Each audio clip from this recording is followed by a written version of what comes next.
Hey everyone, welcome to another $1,000 strap search. I've got my $1,000 in singles here and I'm about to show you what I found. But before I do, let's talk about this week's tip. Now, you guys know that I get my singles from my credit union. I have a deal set up with my credit union that because they have so many people that deposit large quantities of singles, whether it be businesses, tipped employees, dancers, whatever, they will call me and say, hey, we've got 1,000 singles for you. And I will go and pick them up. And the only restriction I have with them is I can take every single that they have extra as long as I don't bring them back to them. So, I've heard a lot of you telling me that you have difficulty getting singles from your bank. I do too. If I go to a bank and say, can I get 1,000 singles? They're going to tell me no. If I go there and say, can I get 500 singles? Most of the banks I deal with are going to tell me no. So I understand what you're saying, but I set it up with my bank so that they will contact me rather than ship off all their singles. And they know that every time that they call me, I am going to come and pick up all of their singles. Because I have developed that kind of relationship, that's how I always get my stuff. These are all, well, I shouldn't say that. Whenever you see me with singles out here, they are from that one particular bank. Now, it also just so happens to be that I have numerous bank branches that I deal with. And before I had this deal in place, I would go to each branch and ask if I can buy 200 singles or 300 singles. Sometimes I'd ask for 500. And if I asked for five, they'd usually say, well, we can give you two. And it's like, okay, I'll take two. And I would just go to five different banks to get 1,000 singles. But I would keep track of what came from each bank. And I discovered that my little credit union, the one I've got the current deal with, they have the best stuff. They always have the best finds. People tell me that I must be stacking this. No, I have no need to stack whatever is in here because that's just what I find. Why would I want to build up or make it seem like I'm finding more? That's what I find, and that's what I'd expect anybody to find. But on occasion, I decided that I'm going to try one of my other bank branches. And I got what amounted to 300 singles from one branch, 300 singles from another, and 400 singles from one particular branch. So all of these, instead of coming from my credit union, came from Associated Bank. So that's a new one on me. I will most certainly I will most certainly go back to my credit union, but I just wanted to see what stuff from another bank was going to be like. So that's what these are. All right, so let's get these out of the way and see what I found from my different bank.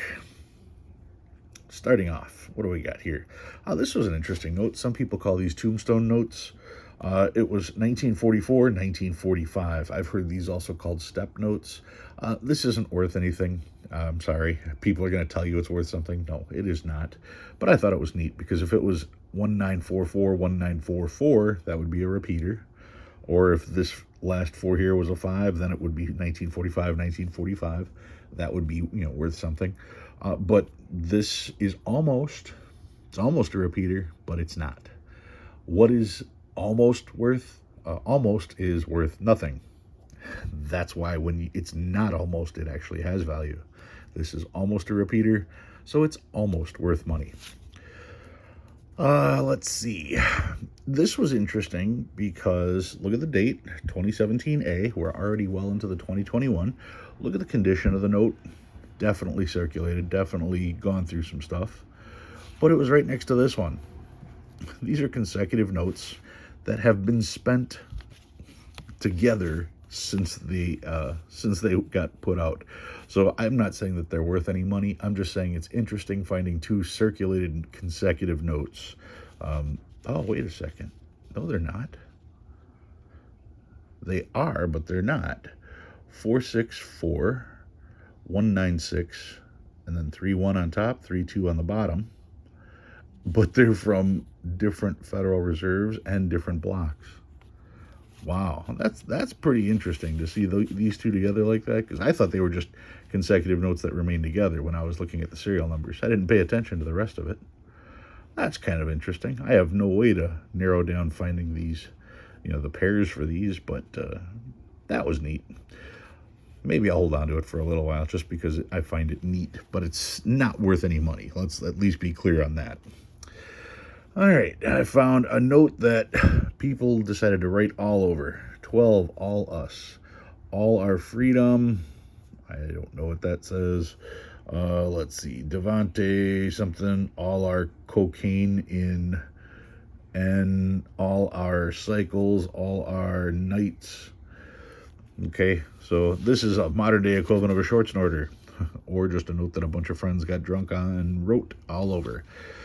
I did find a note that had half of a bank teller stamp on there. Not worth anything, but it's such a prominent teller stamp, I just pulled it for the heck of it. Did find a Where's George, so I will log that. Excited to see what that leads to. Then I've got some trinaries. 0s, 4s, and 5s. 1s, 6s, and 8s. 4s, 7s, and 9s. No value on trinaries, but I try to pair them because I have fun with my hobby. 2s, 3s, and 6s. 1s, 7s, and 8s. 0s, 2s, and 8s. 0s, 1s, and 5s. Oop, I dropped one. There it is. And this is quads. Quad 6s, quad 7s, quad 8s, and some stars. 2017 A star note. A little bit of marker on the bottom of that one. That's too bad. 2017 star. 2013 B, but it is not in the range. The range would be 250,000 or less, or 032 to 096, and since this one is 027, not quite in the range. For the duplicate series, that is. Another 2013, and then some older notes. 2003A, 2003A, 2003A with writing on it, so that'll go away. 2003A, 2003 with writing on it. 2003, rough shape. 1999, probably going to go away. Another 99, 1995 in decent shape. Did I check the number on that? No, 360. 1995, or no, 1988A. That one's in really rough shape. 1974, and the oldest note I found, it's an original. It's a 1963. Not a 1963B. People find those all the time. It's a 1960. This is the very first version of the small-sized Federal Reserve note. You do not find these in circulation. Also happens to be a trinary, I notice, 07s and 8s. But yeah, it's in pretty rough condition, but you just do not see the original 1963s floating around very often at all. I probably saved this one because it's most certainly going to be heading to the shredder. I'm not saying it's worth anything because it's a trinary. I'm saying it might be worth a little bit over face because of that date, 1963. So that was pretty cool. All right, so what did I pull out this time? Well, one of my online purchases came in, and I thought this was interesting. I'm going to cover up the grade. I bought a graded note, and you can see it's a $20 1934A Hawaii emergency currency, and you can see it has the black Hawaii overprint, it has the brown seal, the brown letters, and let's just take a moment to appreciate it. 1934A right there. You can see very hard fold here, very hard fold here, here. The paper in general, as you can see in these areas here, is pretty good. It does have a little bit of dirt, not a whole lot. As we look over on this side, you can see there's a little bit, I don't even know, that might even be a small tear. Might be a small tear right there. But this particular note, let's check out the back. Yeah, it does have the note small tear. So that tear has been noticed, and they did say something about it. Still has Hawaii on the back. And like I said, I wanted to show this to you guys just so you have an idea about grade. Because what grade would you call this? Would you call this a 12? Would you call this, a 15? Is this a 20? Is this a 25? 30? I mean, you tell me what the grade is on this one. Because this has been graded. And if you haven't made your guess yet, I'm going to zoom this out just so you can see the whole thing one more time right here. If you want to pause it, go ahead and hit pause and look it over. Use your best grading technique. Are you done? All right, let me show you the grade that this got. That's a 25. Think about all the notes you've seen raw. This one qualified as a 25. It's graded. There's no debating it. Is it overgraded? I don't know. Is it undergraded? I don't think it's undergraded, but I think it's most certainly at the top end of that 25. I was surprised to see this note get that grade of a 25.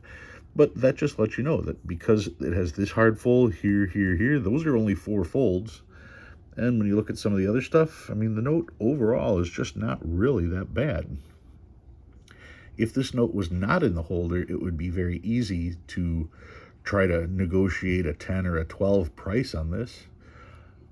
But that's the importance of getting some notes graded. If you buy a note cheap enough, send it in. Who knows? Maybe the extra $40 you spend will change the value of the note a little bit more dramatically. Let me show you. I'm going to pull out my price guide. I've got paper money of the United States, and we are going to check out what this book's at. And we're going to look at it at a couple different grades just for comparison. Okay, here it is. So there is the 20. And this particular one was the 34A, so it's this one here. And we'll even double check. The Freeburg number is 2305, and we've got 2305 right there. In a VG8, this is $75. In an F12, it's $95.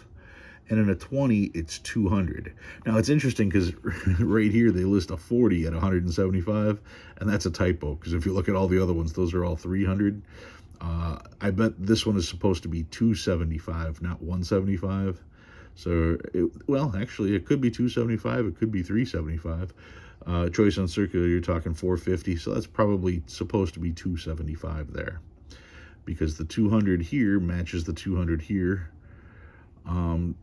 You're not going to find it worth less in a higher condition. That certainly doesn't make sense. So probably 200, probably 275 is what it was supposed to be here.